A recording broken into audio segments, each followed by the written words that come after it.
My autistic son was excluded from a party. Then I exposed their secret. My son was the only boy not invited to his best friend's birthday party. Let that sink in. 10 boys went? 10. But not Liam. I found out by accident through the casual chatter of the class mom's group chat. Someone mentioned the Big Bash Bowling Arcade Games pizza cake. Everyone was buzzing, planning rides, even debating toppings. My heart sank when I realized no invite had ever reached Liam. I tried to tell myself maybe it was a mistake.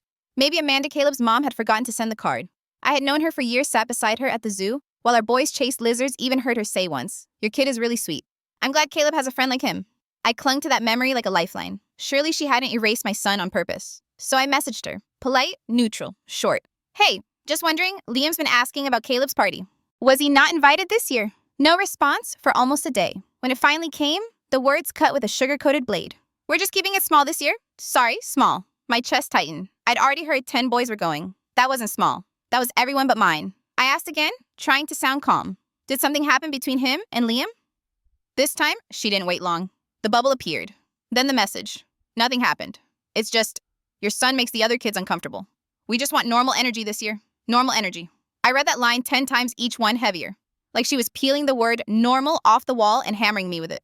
My hands went cold, my jaw locked. She knew Liam was on the spectrum. She had known since first grade. She had eaten my food, smiled in my kitchen, let me pay for movie tickets and snacks when Caleb tagged along. And now my boy was, what, an infection. A problem to be cut out. I didn't reply.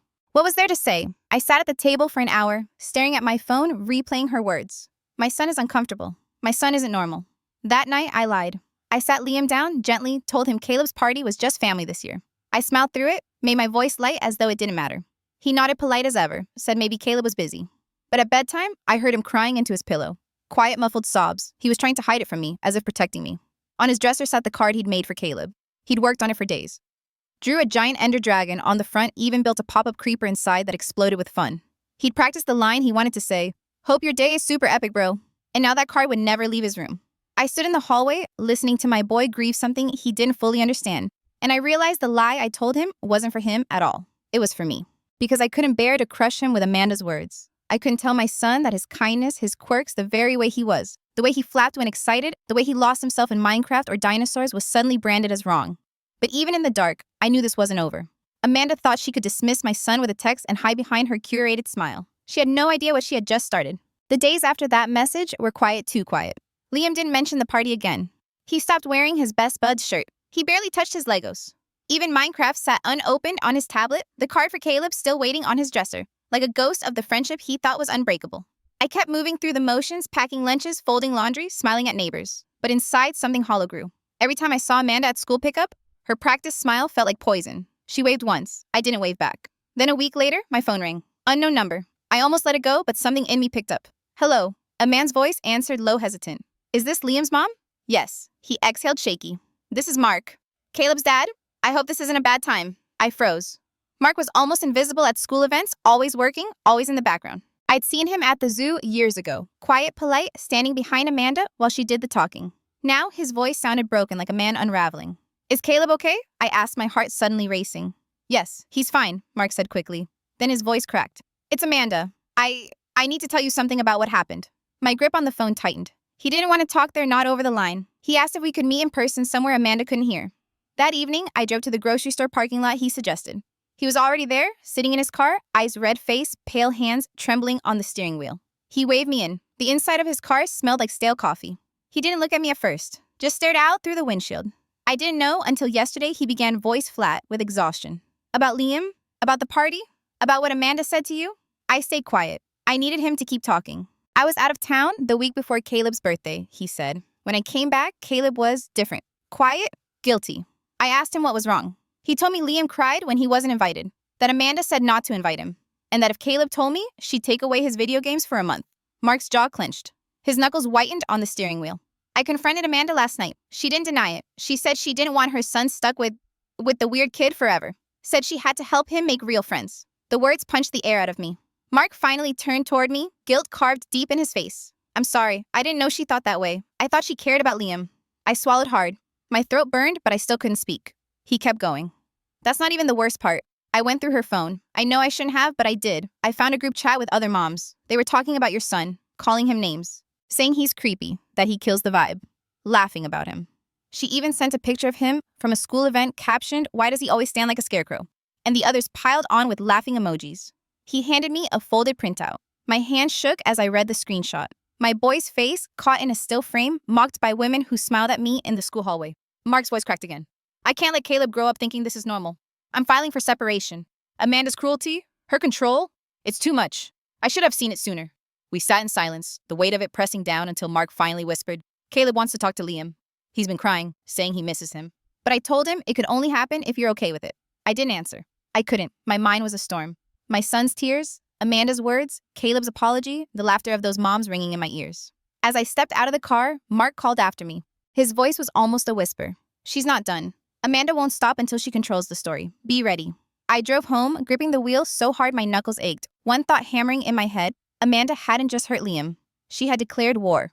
2 days after meeting Mark, I got an email from the principal. Subject line: "Follow up on recent concerns." My stomach dropped. I hadn't spoken to the school yet, but Amanda had. She'd moved first. The email was polite but loaded. Parents had raised increasing concerns about Liam's behavior. They wanted to support inclusion, but had to prioritize classroom harmony.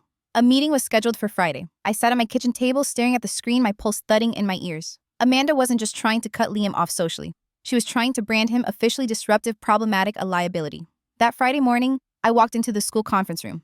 Amanda was already there, her smile smug, her arms folded. 2 other moms sat beside her, Melissa and Jenna, the same women from the group chat screenshots Mark had given me. The principal looked uneasy, fiddling with his pen, eyes darting between us.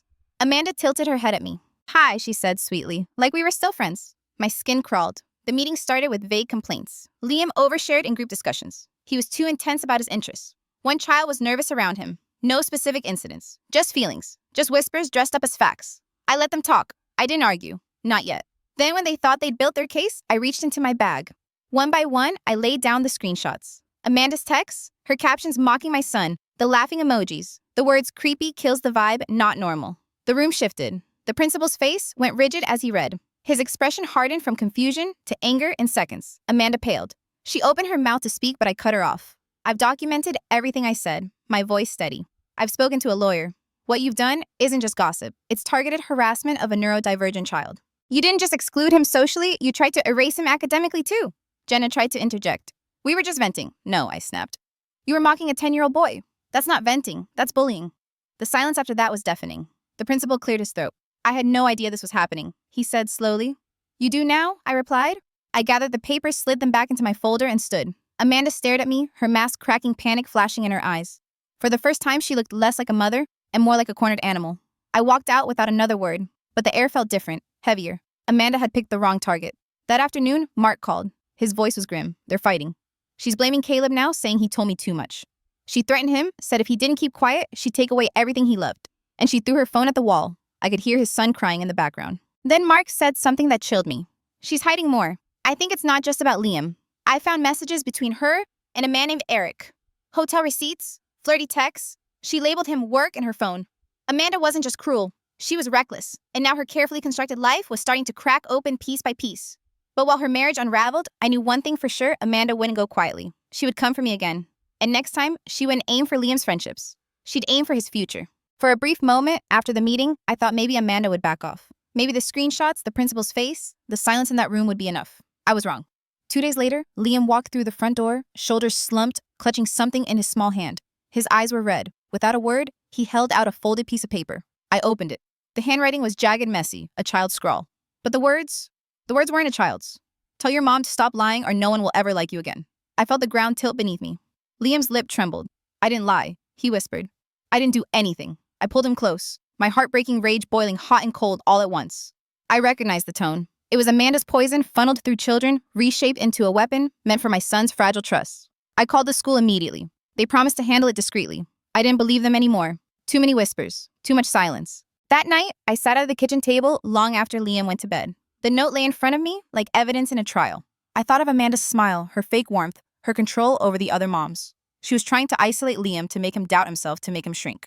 I wouldn't let her. So I went public. Not online, not with names, not yet. Instead, I wrote a letter. Carefully, deliberately. I described everything: how my son had been excluded, mocked, targeted. How a group of parents had chosen to bully a neurodivergent child instead of teaching their kids empathy. I blurred names in the screenshots, but left the words raw and visible. The laughter, the cruelty. The normal energy Amanda prized above kindness. I sent the letter to the school board. And then I copied every parent in the class. The subject line was simple: our children are watching. Within an hour, my phone buzzed with replies. Some parents thanked me. Some had admitted they'd seen Amanda's behavior before. Others stayed silent. A few unfollowed me on social media. That was fine. I hadn't written it for approval. I'd written it to shine a light. That night, Mark texted. She's furious. She knows it was you? She said you're trying to destroy her. But she doesn't get it. She destroyed herself. He added something else. Amanda had threatened to fight for full custody, blaming him for betraying her. But Caleb was slipping further from her control. He'd started therapy sessions again, and what he told Mark made my stomach knot. Whenever Caleb played too long with Liam, Amanda punished him. Told him it was embarrassing. That it made her look bad to other moms. She was training her own child to see my son as a shameful secret. I gripped the phone, anger shaking through me. She hadn't just targeted Liam. She had poisoned Caleb's love for his best friend too. But her grip was slipping, and for the first time I realized Amanda was scared. The morning after I sent the letter, the air at school drop-off felt different. People glanced at me, then looked away. Some smiled tight and unsure. Others whispered. Amanda wasn't there, which only made the silence louder. By lunchtime, the letter had spread beyond the board and the class parents. A teacher forwarded it to a colleague. A parent forwarded it to her sister, who had a child at another school in the district. By evening, it was everywhere, quietly circulating through inboxes, screenshots sent in group chats, fragments read aloud at kitchen tables. I hadn't written names, but everyone knew. The words were unmistakable. Normal energy, creepy, kills the vibe. It didn't take long for the fingers to point toward Amanda. That night, my phone buzzed nonstop. Messages poured in. Thank you for saying what so many of us have been afraid to. I had no idea it was this bad. I'm so sorry. She did the same thing to my son last year, just quieter. Made me feel like I was overreacting, but not all were supportive. One mom accused me of dragging private matters into the open. Another said, "You're blowing this out of proportion. Kids are resilient." Resilient. The word made my teeth grind. Resilient didn't mean invincible. Resilient didn't mean unbreakable. Liam wasn't resilient that night he cried himself to sleep. He was just a boy who wanted to give his best friend a card. 2 days later, the school board scheduled a public meeting. They couldn't ignore it now. Not with dozens of parents demanding answers, not with teachers forwarding the screenshots to district officials. I walked into the boardroom and felt the weight of every eye.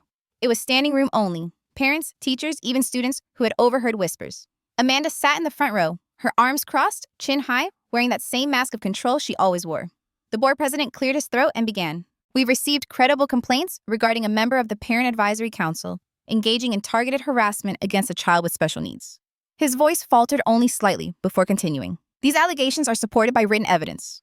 Then he read the messages aloud. Not all of them, just enough. Enough for the room to turn. When he read the line about Liam standing like a scarecrow, a ripple of discomfort spread through the audience. When he read, "We just want normal energy," someone in the back muttered, "Are you kidding me?"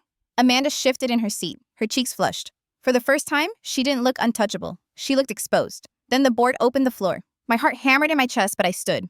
I didn't read from the notes I had prepared. I just spoke. I told them about Liam, about the birthday card he made, about the tears he tried to hide, about the note he brought home scrawled with cruelty no child should ever see. I held up Caleb's drawing, the two boys side by side in Minecraft world. This is what your bullying tried to take from my son. A friendship, safety, a piece of his trust.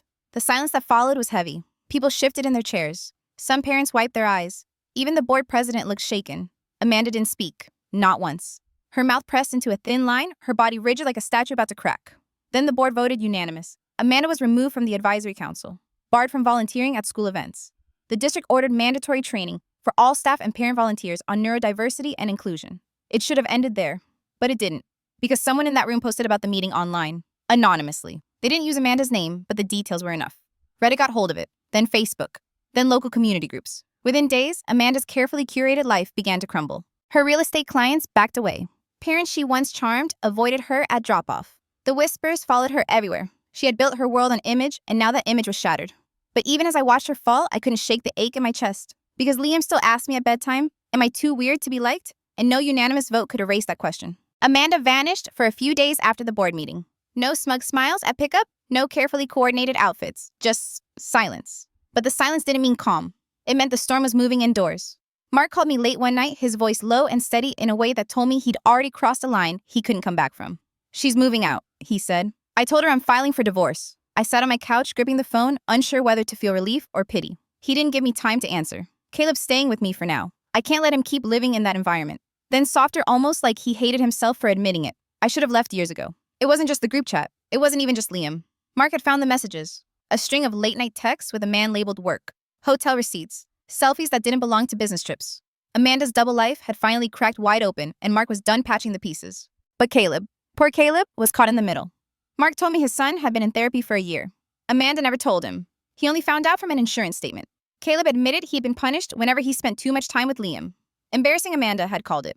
Not good for appearances. Those punishments left scars. Caleb started believing it was wrong to be seen with my son, wrong to sit with him at lunch, wrong to answer his calls. Imagine being 10 years old and learning shame, not from classmates, but from your own mother. I wanted to hate Caleb for abandoning Liam, but how could I? He was just another child. Amanda twisted. A week later, a letter showed up in our mailbox. No return address, but I knew the handwriting messy, uneven, a kid's best attempt to look neat. Inside was a drawing. 2 stick figures sitting at a Lego table grinning. Above it, in shaky letters, "I'm sorry I didn't stand up. You were always my best friend. I miss you." Liam held the paper for a long time. His eyes darted over the words again and again. "Does this mean he wants to be friends again?" he whispered. I didn't know how to answer. Because the truth was, yes, Caleb was reaching back. But the damage wasn't so easily undone. Trust once cracked doesn't snap back into place. That night, Liam tucked the drawing under his pillow. I heard him whispering before he fell asleep. Not to me, not to anyone in the room, but to the paper itself, "I forgive you." Meanwhile, Amanda's world kept unraveling. Her name, once a staple of neighborhood Facebook groups and real estate flyers, became a cautionary tale whispered at PTA meetings. Clients pulled listings. Parents avoided her at the grocery store. But the cruelest blow came from her own son. Caleb asked the therapist if he had to keep visiting her once custody was settled. He didn't want to. He said seeing her felt like walking back into a trap. And so for the first time in years, Amanda was left without control. No council seat, no reputation, no family bending under her thumb. But if you think she accepted that quietly, you don't know Amanda. Silence never lasts long with people like Amanda. When cornered, they don't surrender. They lash out. It started with little things. Cold stares across the school parking lot, muttered comments just loud enough for others to hear. Parents told me she was spreading new rumors, claiming Liam's meltdowns made classrooms unsafe, that I was staging screenshots to ruin her reputation. It was laughable, but lies stick when they're repeated often enough. Then came the note. Liam walked in from school one afternoon, eyes red, clutching a crumpled slip of paper. In shaky handwriting, it read, "Tell your mom to stop lying, or no one will ever like you again." I froze. This wasn't just cruelty, it was manipulation dressed as a child's voice. The words sounded like Amanda's, not a 10-year-old's. I reported it to the principal immediately. He promised to handle it discreetly. But discreet wasn't enough anymore. I was done being quiet, done playing nice, while Amanda sharpened her knives behind closed doors. So I went public. Not with names, not online gossip, but with a letter addressed to the school board and copied to every parent in the class. I laid out the timeline, the screenshots, the harassment. I blurred names but left the words raw. I ended with a single line that echoed in my head for days. Our children are watching us. Is this how we want them to learn to treat each other? The letter spread like wildfire. Some parents messaged me with support. Others stayed silent, afraid to pick sides. But Amanda's mask was slipping, and for the first time, the cracks weren't mine to patch, they were hers to explain. And yet, she still wasn't done. Mark called that night voice tight with exhaustion. She's furious, blaming Caleb for telling me too much, threatening to fight for full custody just to punish me. Then his voice dropped. She's hiding more. I found messages with another man. Hotel rooms, late-night meetings. And she told him he'd lose me if he didn't start backing her up. It wasn't enough to tear Liam down. She was willing to weaponize her own son to keep control. That's when I realized Amanda wasn't just losing. She was preparing for war. Once the letter reached the district, things moved faster than even I expected. What Amanda dismissed as venting was now documented evidence screenshots with dates, names, and her words in black and white. Suddenly, it wasn't just my fight. It was an official review. The school board called a public meeting. Parents packed into the boardroom, standing room only. You could feel the tension humming through the air. Amanda sat in the front row, chin high, arms crossed, like she still owned the place. But her smile looked brittle, forced. The board began by reading select messages aloud. Not all of them, just enough. Enough to strip away the mask she wore for years. Creepy, kills the vibe. We just want normal energy. Each word dropped like a stone in the room, and you could see heads turn, eyes narrowing toward her. When they opened the floor for parents to speak, I stood. I hadn't planned to, but the silence begged for something to fill it. I told them about Liam's tears the night of the party, how he asked me what normal meant and whether he was too weird to be liked. I told them how Amanda didn't stop at exclusion. She tried to paint him as a problem at school, as if his very existence disrupted her carefully curated world. Then I held up Caleb's letter, the drawing of them, playing Minecraft, the words, "You were always my best friend. I miss you." My voice broke as I said, this is what their cruelty tried to take away from my son. His sense of belonging, his trust. The room was silent. Not polite silence, heavy silence, the kind that presses against your chest. Amanda didn't stand up. She didn't defend herself. For once, she had no script. The board voted unanimously to remove her from the parent council, ban her from volunteering, and require mandatory training on neurodiversity for all staff and parent volunteers. But the damage to her image was already out of her hands. A teacher posted anonymously about the meeting online. It spread. Within days, people outside the school knew her name. Clients began backing out of deals. Parents whispered in hallways. Her empire of control, built on charm, gossip, and fear, was collapsing. And I realized finally Amanda wasn't untouchable. But then Mark called again, his voice low and steady. "It's worse than you know," he said.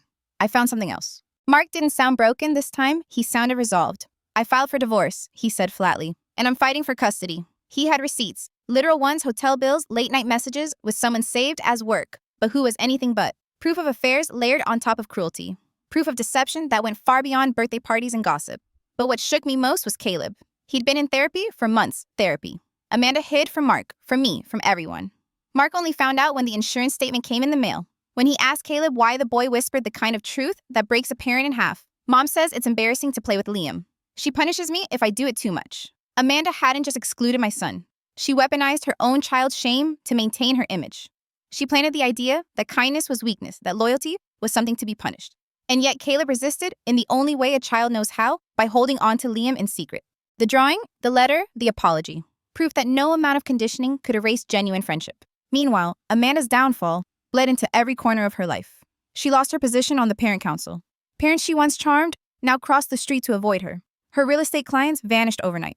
The whispers weren't whispers anymore, they were headlines. But there was one battle left: custody. In court, Amanda's lawyer painted her as a devoted mother under siege by a bitter husband and vengeful parent.